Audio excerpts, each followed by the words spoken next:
Sungguh mengejutkan, iblis ini tiba-tiba datang dan melarang jenazah Nabi Muhammad untuk dimandikan. Dikisahkan, setelah wafatnya Nabi Muhammad SAW, muncullah sebuah kejadian gaib. Waktu itu, sahabat Ali meletakkan jenazah Rasulullah di atas dipan untuk memandikannya. Tiba-tiba, muncullah suara gaib yang terdengar dari sudut rumah dengan suara yang sangat keras. "Janganlah kalian memandikan Muhammad, sebab dia suci dan mensucikan." Sahabat Ali lantas sedikit terpengaruh dengan suara itu. Sahabat Ali lalu bertanya, "Hei, siapakah kamu? Sesungguhnya Nabi telah menyuruh kami melakukan hal itu, yaitu memandikan jenazahnya."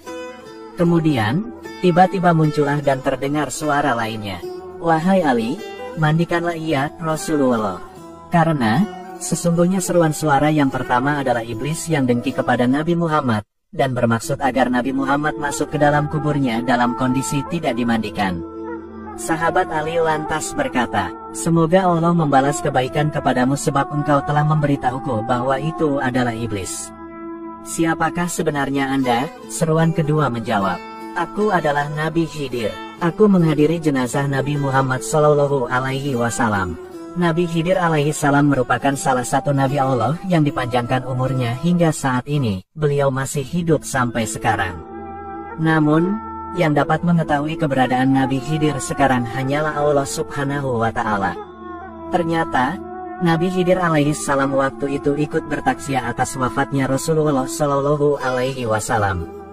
Di waktu itu pula, iblis datang untuk membujuk sahabat Ali agar tidak usah memandikan jenazah Rasulullah.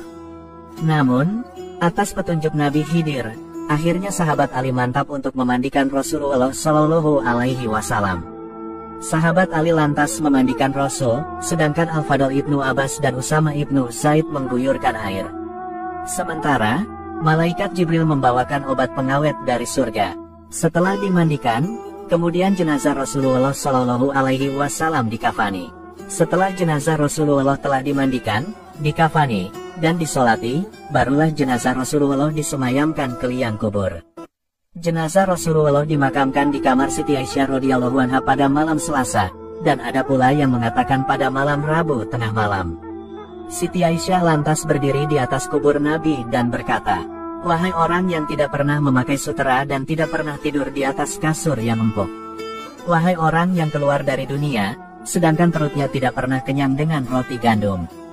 Wahai orang lebih suka tikar daripada ranjang. Wahai orang yang tidak pernah tidur sepanjang malam karena takut kepada neraka." Wafatnya Rasulullah SAW sangat membuat sedih keluarga dan seluruh kaum muslimin dunia yang ditinggalkan. Sosok Rasulullah yang lembut dan berakhlak mulia tentu sangat dirindukan para umat-umatnya. Meskipun Rasul telah wafat, tetapi kita tetap bisa menyalurkan rindu dengan menziarahi makam Nabi Muhammad SAW. Islam menganjurkan umatnya berziarah ke makam Rasulullah SAW di Madinah.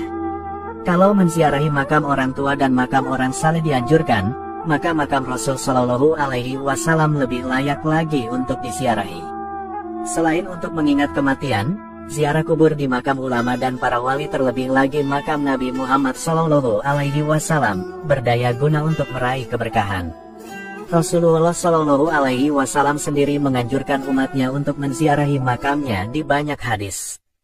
Anjuran ini perlu untuk diamalkan mengingat beliau tentunya lebih mengerti betapa tingginya kedudukan ziarah ke makam Rasul. Syekh Said Bakri bin Said Syato Dimyati dalam kitab Ianatut Thalibin berkata, sebagian ulama mengatakan bahwa orang yang menziarahi makam Rasulullah SAW berhak menerima 10 kehormatan dari Allah Subhanahu wa Ta'ala. Pertama, akan diberikan derajat tertinggi di sisi Allah. Kedua, akan disampaikan pada cita-cita tertinggi. Ketiga, akan dipenuhi kebutuhannya. Keempat, akan diberikan banyak anugerahnya. Kelima, akan diselamatkan dari bencana. Keenam, akan dilindungi dari aib. Ketujuh, akan dimudahkan dalam kesulitan. Kedelapan, akan diringankan bebannya dalam musibah. Kesembilan, dapat merasakan apa yang akan terjadi. Kesepuluh, akan mendapat limpahan rahmat Allah Subhanahu wa Ta'ala. Orang yang mampu menempuh perjalanan ke Madinah selayaknya tidak melewatkan kesempatan untuk menziarahi makam Rasulullah SAW. Sayang sekali kalau melewatkan kesempatan emas tersebut, mengingat banyak sekali keutamaan yang Allah sediakan untuk mereka yang menziarahi makam Rasul. Di samping itu, ziarah ke makam Nabi Muhammad sudah menjadi hak beliau terhadap umatnya, bahkan segenap makhluk Allah. Syafaat Nabi Muhammad tentu akan selalu dinantikan para umat-umatnya baik di dunia maupun di akhirat. Semoga kita semua bisa senantiasa dapat meneladani akhlak mulia Nabi Muhammad SAW. Semoga kita semua bisa berziarah ke makam Nabi di Madinah, dan semoga kita semua bisa melaksanakan ibadah haji dan umroh ke tanah suci.